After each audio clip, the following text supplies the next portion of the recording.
Hey everyone, welcome to my history video for the Wii U. And I'm going to start this video with a fairly controversial statement, and one that I'm sure will surprise quite a lot of people watching. The Wii U is actually my second favourite Nintendo console after the Super Nintendo. I think it was very unfairly judged when it was released, and a lot of people didn't understand the possibilities of the system, and we'll find out why in this week's video. The concept for the Wii U as it relates to Nintendo actually begins back in 1997. And a third-party company came up with this controller add-on for the Nintendo 64 to be able to give it a second display. And this was actually before the VMU for the Dreamcast was ever first shown off too. Of course, this never ended up coming out, and Nintendo never properly had any involvement with it, but it's interesting to see that the dual screen system for Nintendo consoles was being thought about, at least by outside companies, all the way back in the mid-90s. Surprisingly, there is actually a working prototype of this screen for the N64 controller out there, and Hard for Games did an amazing video on it, so check them out in the description below to find out more about this. It wouldn't actually be until 2 years later, in 1999, at Space World, where Nintendo showed off something fairly similar with the Game Boy Color. And that game was a game called DT Bloodmasters for the Game Boy Color that was shown off in Space World of 1999. It wasn't actually playable at the show, and basically what it was a card game that used the N64, specifically the 64 disc system, and the Game Boy Color, and you'd be able to see the cards on the Game Boy Color while the people playing on the TV would have a different gaming experience.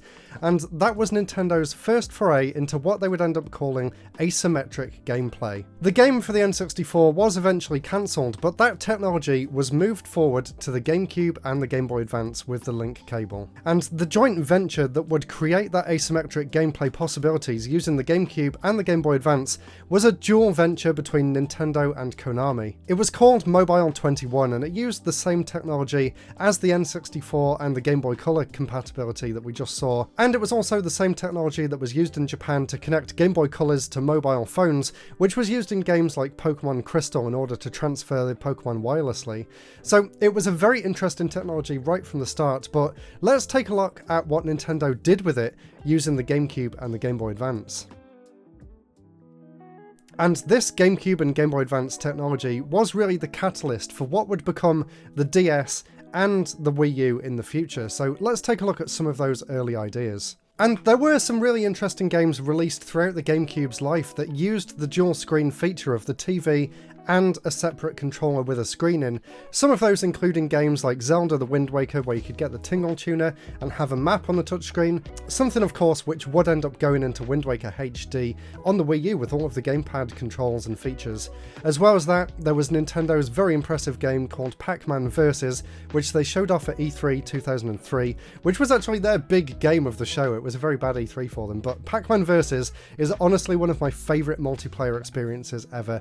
I was very lucky at uni to be able to play this properly with all of the Game Boy Advances and the GameCube and everything linked up, and it is just so much fun. So honestly, the concept was there right from the start. And of course there's many other games as well, like the Zelda Four Swords Adventures game, where each player controls Link using the GBA, and if you go into a house or a dungeon, you actually go onto the GBA screen and continue playing there while everyone else is still playing on the TV. And it was also during this GameCube phase that they first experimented with actually taking the games off of the TV to play them on the go and then pass them back again. And of course that ties into games like Sonic Adventure 2 with the Chow Garden, where you could put it onto the handheld and play it without the TV on at all. Or for games like Animal Crossing, which would allow you to design things to then send back onto the game. Or this game here, Nintendo Puzzle Collection, which was an exclusive to Japan, but this was really interesting because you could actually take the full games and play them on the handheld or the TV interchangeably. So Nintendo was already coming up with loads of ideas for using dual screen displays, and that went forward even more in 2004 with the launch of the Nintendo DS. Of course, I don't need to introduce the DS or going into the history of that console. That will be in a future video all on its own, which I hope you're all looking forward to. But in terms of Nintendo's home consoles, at the time they were already contemplating whether dual screens and touchscreens could actually be used as an interface between the TV and a controller. Here's an interview with Businessweek in 2004 by one of Nintendo's senior hardware designers. His name is Kenichiro Ashida, and he had this to say: "The DS had a huge impact on the Wii's design. We had the DS DS on our mind as we worked on the Wii.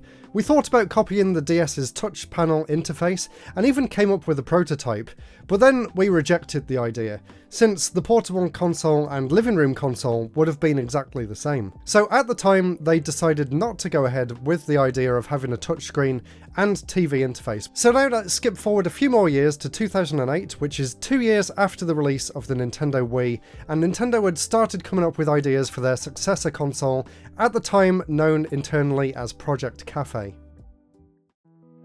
And at this early stage, there was 2 key ideas in mind. First of all, they wanted to revisit the idea of having a screen in the controller. And secondly, they wanted to bring back core gamers to Nintendo after they felt like they may have been betrayed slightly with the way that the Wii went into more of a casual audience. But it seemed like they really struggled to come up with a concept that could meet those lofty requirements. Apparently, during this time in around 2008-2009, the project was actually restarted entirely several times. Originally, the screen in the controller wasn't actually planned to be a massive 6+ inch screen. It was actually considered to be something more closely resembling the VMU on the Dreamcast, so it would just be a small screen in the middle of the controller that could give you a few little bits of interesting information while you're playing the game, just sort of like a little extra UI screen. And Nintendo had experimented with that back on the N64 as well, with a cancelled screen that would actually attach to the controller. And at the time in 2008, the concept of having a touchscreen as the screen on the controller was actually written off entirely because it would have been far too expensive at the time. I did manage to find a bunch of other interviews all talking about Nintendo's successor to the Wii around 2008 as well, and obviously they're kind of light on details, but there are some interesting tidbits here. There was an interview with Forbes first of all, where Satoru Iwata, who was the new president of Nintendo at the time, announced formally that they were already preparing for their next hardware. He added that the Wii 2 at the time was under development, but he did also mention that the hardware is just a kind of box that consumers reluctantly buy in order to play our games. And we'll see that that thought process was actually one of the major downfalls with the success of the system. He also went on to state that every future Nintendo console should be expected to have some revolutionary new features, just like the Wii and DS had done previously. He also mentioned that it would be difficult for Nintendo to go above and beyond people's expectations this time, considering the massive shift that they already took in the previous generation. There was an interview here from Business Week in 2006, just before the launch of the original Wii, and here we can get a first glimpse into some of the possibilities of their next system already. So they mentioned that once high-definition TVs take off, they would consider the merits of better graphics and more power, which obviously happened a lot faster than they thought it would. And they also said that they had the DS on their minds as they worked on the Wii. They thought about copying the DS's touch panel interface and even came up with a working prototype, but they rejected the idea at the time since the portable console and the living room console would have ended up being more or less exactly the same. From a later Iwata Asks interview, we can also see what they were doing internally in 2008 as well. Here's an interview between Miyamoto and Iwata, where he stated that it would be nice if there was a small monitor of sorts other than the TV, where you could always see the status of the Wii console. Iwata went on to say, "We had a lot of discussions and experiments, including things like where this small monitor should be." Miyamoto said, "Back when we proposed connectivity in the past by offering 2 screens between the TV and the Game Boy Advance, we were told that humans aren't able to watch 2 screens, but in actuality there are many situations where it's better to have a separate information display." And Iwata said that it's very common these days where you'll be at home watching TV and you'll also have another device in your hands like a phone or an iPad. And in terms of the jump to HD as well, Miyamoto had this to say in an interview about Pikmin 3 a few years later. "I felt like I wanted to go to HD sooner. From our point of view, once the subsequent generation to Wii came around, HD televisions would be much more common, and we felt it would be time to take our games into HD then. However, HD became more common about 2 to 3 years earlier than we'd anticipated.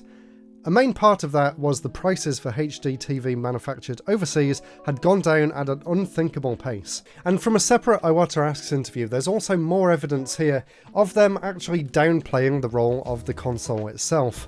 They actually referred to the console as a kind of stagehand, which they wanted to be as unobtrusive to the TV and the game experience as possible. And according to that, some of the designers of the console actually went about their work kind of solemnly, so it doesn't really seem like it was the best environment to be building a new system at the time either. They went on to say here that because of the Wii U gamepad, they adopted a policy of drastically reducing the characteristics of the main console, causing it to stand out even less, which, like I said, was one of the main issues with the marketing of the machine. They also had a lot of challenges related to the streaming technology to get the gameplay onto the gamepad with no apparent latency, but they managed to pull it off spectacularly in the end, thanks to a combination of different companies working across Japan and America to pull all of this new hardware together in time for the release. And it really is a technological marvel even today. It is so impressive to see the games running at such low latency, even lower than modern TV sets. And in terms of how the console could have looked,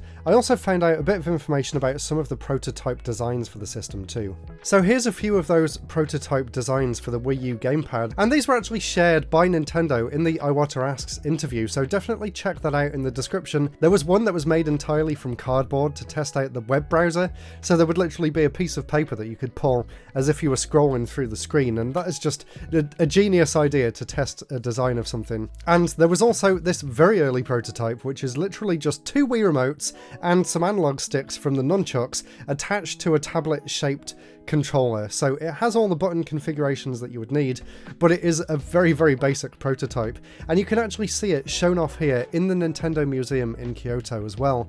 And above that, I can only assume that is another prototype for the Wii U gamepad, which is kind of similar to the final release, but it does look a lot more angular rather than the rounded design that they went for in the end. Skipping forward a few more years to 2011 now, and we finally got the first concrete proof that Nintendo was working on a brand new console, and this came from Game Informer on the 14th of April.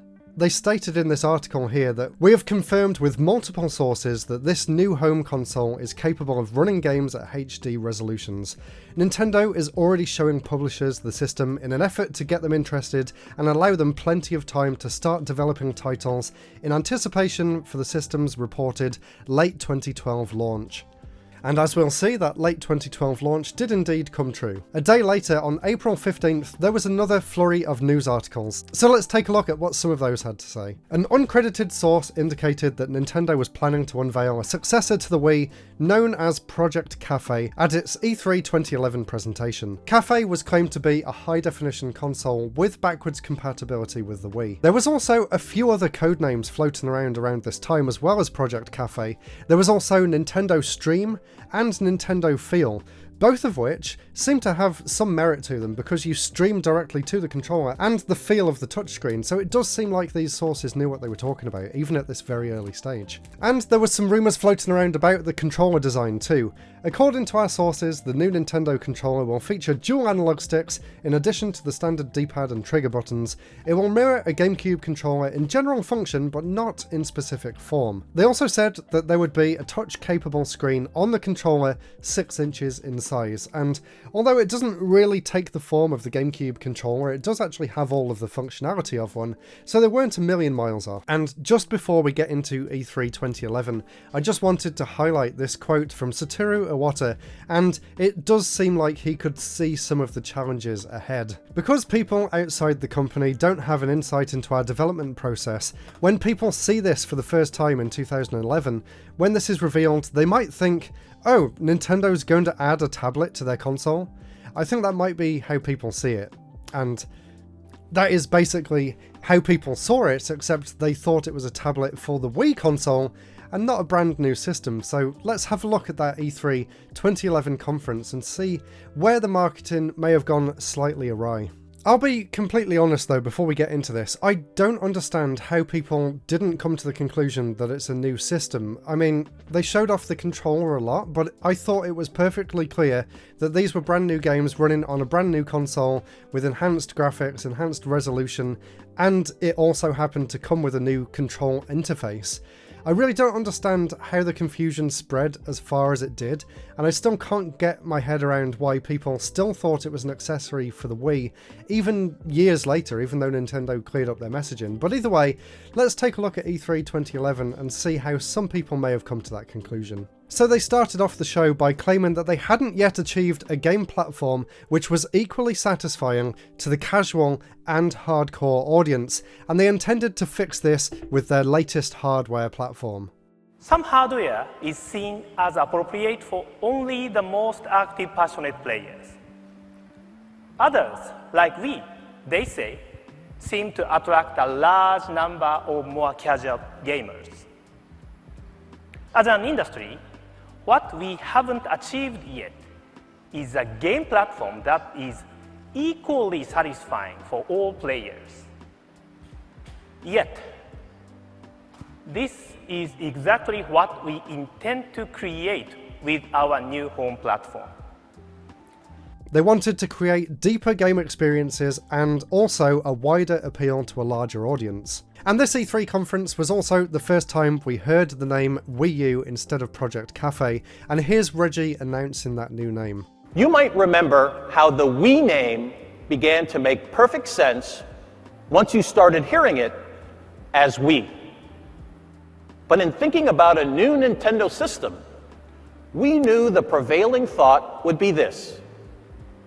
Yes, the game will probably still be right for all of us, but could it also be a perfect fit just for you? And the answer to that question is an emphatic absolutely. In fact, we're so convinced of it that we put that pronoun right in the name. So today, welcome to the world of Wii U.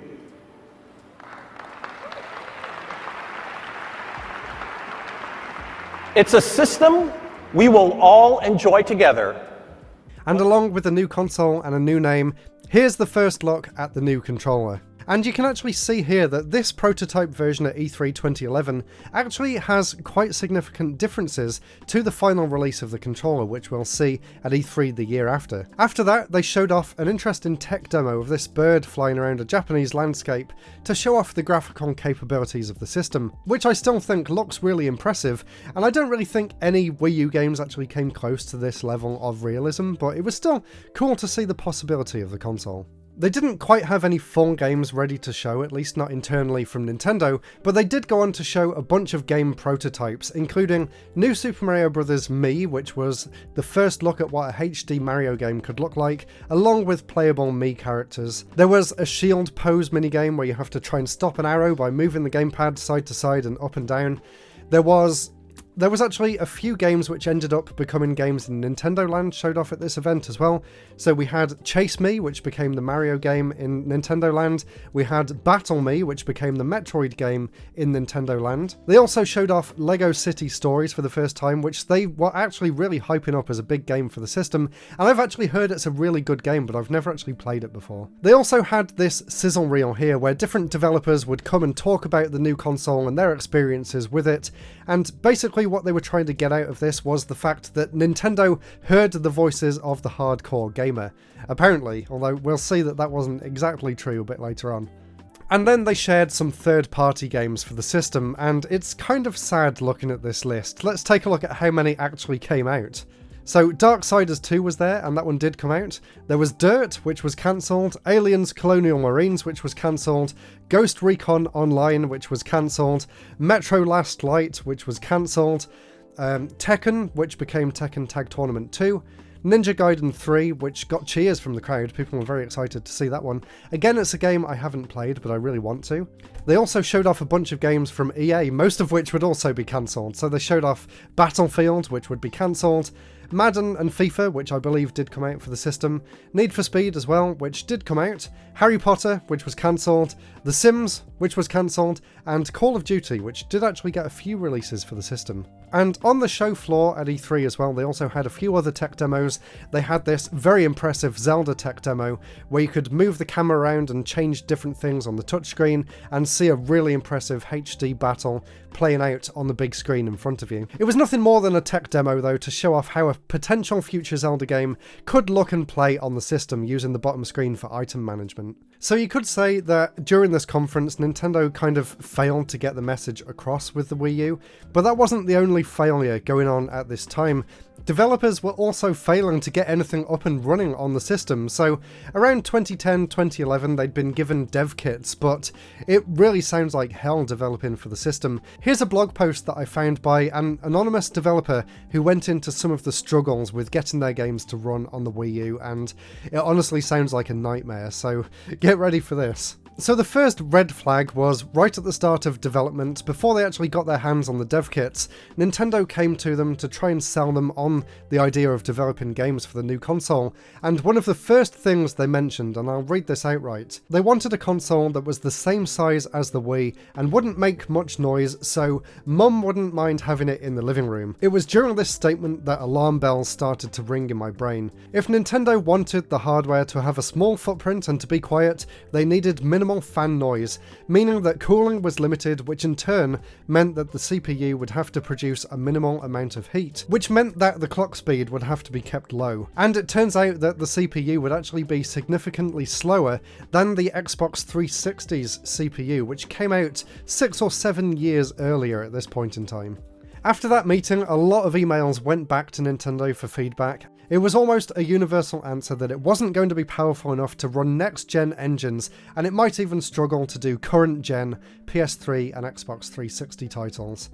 They even struggled to get the dev kits to do simple basic tasks. And they said that Nintendo had provided an integration of their development tools into Visual Studio, which is the standard for game development, but it didn't work. Not even close. So they spent a lot of back and forth with Nintendo trying to get this Visual Studio integration working so they could actually start developing games for the console. Compilation times were really slow, even for minor changes. Then it had to do a link step, at which point you could happily get up, make a cup of tea, have a chat, and get back to your desk before the link was complete. The interface was clunky, it was very slow to use, and if you made the mistake of actually clicking on any code, it would pause and retrieve all of the values for all of the variables that you've clicked, which might take a minute or more to come back. Over the course of the next 6 months, they received multiple different development kits in a variety of colours, none of which seemed to reveal why they were different from the previous one. They also ran into a lot of issues with the very minimal documentation. They would try and ask their Nintendo support team, but they didn't know the answers, so they went to Nintendo of Japan, and it took about a week to get a reply every time they had a question. After about a week of chasing, we heard back from the support team, and they had received an answer from Japan, which they emailed to us. The reply was just a few sentences of very broken English, and didn't really answer the question that they'd asked in the first place. Any questions that they sent had to be sent off for translation in Japanese and then sent to the developers, who replied, and then the replies were translated back into English and then sent back to them. With time zone differences and delays in translating, this could take a week to just get an answer to a simple question. They also had many issues getting the online functionality to work as well, and during one of these interviews with Nintendo, they were actually told to stop asking about how it compares to PSN and Xbox Live because the developers at Nintendo had never used those systems before. That is just mind-boggling. How can you prepare to make a new system using these technologies if you don't have anything to compare it to? They were definitely aware of all of the issues and the confusion from that E3 2011 conference though, because in Reggie's book here, Disrupting the Game, he actually talks a little bit about it, so let me read a little bit from here now. We announced the new system, Wii U, in June 2011 at E3. Initial reaction was positive, but there was also some confusion whether this was a true new system or just a new controller for the existing Wii. We defined the overall concept, but didn't show real games that highlighted the system or its capabilities. Nintendo fans discussed and debated these issues avidly for a full year until E3 2012. We were aware of this buzz and decided to communicate the benefits of Wii U aggressively. We created a globally streamed presentation that reached millions of consumers before the trade show even began. The content went deep into our approach and highlighted our quality of life features for the new system. During the actual E3 event itself, we highlighted all the great content coming to the Wii U system. Nintendo fan favourites such as Pikmin, Super Mario and Zelda were demoed or had breathtaking trailers shown. The following week, I was highlighting Wii U on Late Night with Jimmy Fallon. We were generating a huge amount of positive buzz, and we had strong initial sales. But even with all of that new marketing effort, it still seemed like there was a lot of confusion out there around the new console. But anyway, all of that aside, let's move forward now to 2012 and take a look at their next E3 conference. Just before the E3 conference, there was actually a separate Nintendo Direct hosted by Satoru Iwata, where he went over some of the new designs to the Wii U gamepad, along with its name, and some of the philosophy behind the console too. It's a really interesting watch to see what Nintendo was thinking at this time, and how some of those ideas eventually came together with the Switch a few years later. Interestingly, he said that a lot of the ideas for the Wii U came from a book called Alone Together, and it was this book about human emotions and philosophies that made him design the Wii U to be a lot more of a social system. And it was at this show as well where Miiverse was first shown off for the same time, and I have to say that the concept of Miiverse was absolutely fantastic, and I loved using it, and I'm so sad that Nintendo has basically stripped out all of the fun social features from their consoles, and it really does make me sad because Miiverse was amazing. I used it so much. I loved seeing everyone's drawings, I loved all of the game integrations, and this announcement video is just so much fun to watch even today. And then it was time for E3 2012, and did they do a better job at marketing the system this year? Not really, but honestly I still don't think it's as bad as people make it out to be online, so let's take a look at what they showed off at this year's show. They reiterated the design concept for the Wii U and sold it as this brand new revolutionary idea where they would take the best of handheld gaming and console gaming and merge the two in a really unique and interesting way that would make developers want to make some really unique games for the system, as well as it being a centerpiece of living rooms around the world. Miyamoto came on stage and did a demo for Pikmin 3, which is quite possibly my favourite Nintendo game of all time, so it was so much fun to see this announcement, and Miyamoto looks like he's having an incredible time on the stage as well, with a little Pikmin in his pocket, which is just so much fun. And I honestly love Pikmin 3, and the Switch port really doesn't do the game justice. You need to play it on the Wii U with the gamepad and the Wii Remote, the way it was designed to be played. It is just absolutely perfect, and it really is the perfect example of the dual screens working together simultaneously while also giving you completely different perspectives of the game and enhancing the gameplay as well. In my opinion, it honestly was mind-blowing at the time, and I really don't think any game since has come close to the ingenuity of that control scheme for Pikmin 3. It really was groundbreaking, but no one really saw it that way at the time. They also made it very clear at this show that it was a new console and a new screen. Reggie made absolutely certain of that. They even redid all of the promotional artwork, including how it would end up on the eventual box for the system with the console right next to the controller, so there could be no more confusion that it was just an add-on for the Wii. But apparently, even at this show, people were still confused. Even in the comments for the show at E3, I just don't understand. Were people just not paying any attention? They also went over Miiverse again here, as well as an overview of the gamepad, and at the end they also showed off Nintendo Land properly for the first time. And it didn't end with a big reveal of some future game. The show just ended with fireworks, which left a lot of people a little bit underwhelmed at this conference, myself included at the time. I was really expecting to see the next Zelda game or Metroid, but no, we just got fireworks. And that was basically it for marketing before the system came out. The ending to that show was actually going to be very different. Here's Kit and Krista explaining why they made that change and how awkward it was, and also how last minute it was too. The idea here was we need a new ending for this presentation. Yeah. Do you remember what the original ending was? The original ending was just to end on a trailer, I believe, of Nintendo Land. Okay. But the trailer that was cut was a little bit lackluster. Yeah. We need to have something, but we don't got it. What can we cobble together? Yeah. It was the night before. Right. It was 4 p.m. Yeah. So I walked in there. Yeah, so what they decided on, so before, the original ending was end on the trailer. And I think Reggie was going to be the last person that was on stage in the original ending. But instead, they trotted out poor Mr. Iguchi, who was leading up development for Nintendo Land, wasn't expecting to go on stage. Yeah. TBH. At the 11th hour. No, this was literally 4 p.m. and the press conference was 9 a.m. the next day. Right, first thing. So you basically have to make the change, recut the videos, and then rehearse it all night. Get it perfect. So the poor man was probably up for until what, ungodly hour, trying to get this right. Before the release of the console, there is one more show that I wanted to mention regarding the Wii U, and that was Gamescom that year. And although Nintendo themselves weren't there, Ubisoft were there, and they were showing off a bunch of games, including a new Rabbids game called Rabbids Land, and ZombiU, which was playable for the public at the show as well. And I actually went to that show, and this was the first Nintendo console that I actually got my hands on before launch. And I played Rabbids and I played ZombiU at the show, and I was just absolutely blown away, and my mind was just racing with the possibilities of what the Wii U and the controller could do.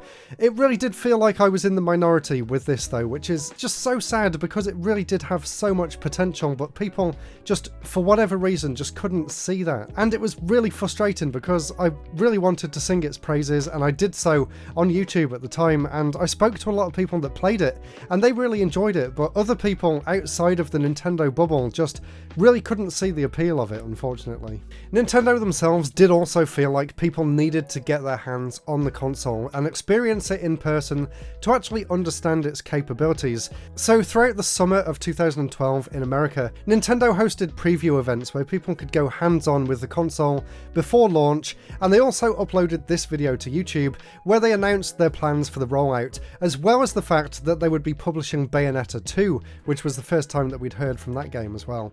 And now let's take a look at the launch of the system and the insane amount of launch games. Nintendo were not lying when they went out to basically every big publisher and got as many games into people's hands for the launch as possible. The console actually launched first in North America, not Japan this time. So in North America and Canada, it launched on November 18th with a massive 29 launch games, which was by far the biggest in Nintendo's history. A lot of the games aren't really ones that appeal to me, but there is no denying that this is a great range of different games and different genres. There was honestly something for everyone. And you could really see that Nintendo was pushing to get the hardcore gamer back to Nintendo's consoles, and they really had the support of third-party developers from the start. So let's take a look at what those games were. We got Assassin's Creed 3, Batman Arkham City Armored Edition, Ben 10 Omniverse, Call of Duty Black Ops 2, Darksiders 2, ESPN Sports Connection, Epic Mickey The Power of 2, FIFA 13, Funky Barn, Game Party Champions, Just Dance 4, Madden NFL 13, Mass Effect 3 Special Edition, NBA 2K13, New Super Mario Bros. U, Ninja Gaiden 3 Razor's Edge, Nintendo Land, Rabbids Land, Scribblenauts Unlimited, Sing Party, Skylanders Giants, Sonic and All-Stars Racing Transformed, Tank Tank Tank, Tekken Tag Tournament 2 Wii U Edition, Transformers Prime the Game, Warriors Orichi 3 Hyper, Wipeout 3, Your Shape Fitness Evolved 2013, and ZombiU. That is an insane launch lineup. It launched just a few days later here in the UK on November 30th, as well as the rest of Europe, and it didn't have quite as many launch titles as America. Some of those more American-centric games didn't get a release here at launch, but we did get all of the main games here, and I got my system on day one as well. And here's the launch games that I got with the system. I got Sonic and All-Stars Racing Transformed, which I absolutely loved. Still think it's the best Sonic racing game to this day. I also got New Super Mario Bros. U, of course, and 100% completed it within the first few days that I got it. Obviously Nintendo Land, because it came with the console, and it was just such a joy to play this. And at the time, the Wii U for me came out at the perfect time where I had some money to buy the games, and I was also living at uni with friends who could come around and play on the console, and they did that a lot with Nintendo Land. It was so much fun, and I really do think that everyone I played it with really understood the appeal of the asymmetric multiplayer. We had so much fun playing Nintendo Land back then. And the main big single player game for me was ZombiU, and I absolutely loved this game as well. And I honestly loved everything about the Wii U, and I was so sad to see the reception that it was getting at the time, because I really think it deserved more love than it got. And I know we're skipping ahead a little bit now, but during the Wii U era, I actually worked for Nintendo on a few occasions as well to demo the system to people at various events. There was a gaming event that I went to in London, and we were showing off games like Wonderful 101, Bayonetta 2, Mario Kart 8 when that was first coming out, and a bunch of indie games as well. And honestly, every single person who came up to me said that Nintendo was by far the best game company and they had the best games at the show. So honestly, everyone who played the Wii U absolutely loved it, just no one bought it. And I also got to work with Nintendo a bit later on as well to show off Mario Maker in Smith toy shops. And it was so much fun to see the kids and their parents playing Mario Maker and just really understanding. The kids just understood it instantly. The concept of drawing the levels out on the gamepad and then sending them to the TV to play so their parents who were watching them could actually see them playing their own creations. And Mario Maker 2 on the Switch really didn't come close to the interface of the Wii U game in my opinion. It really worked so well designing it, especially with the stylus as well. It's just so much more precise and so much more fun. And then being able to play it on the TV without having to go up and actually dock the system, it's just so much better. I really don't understand.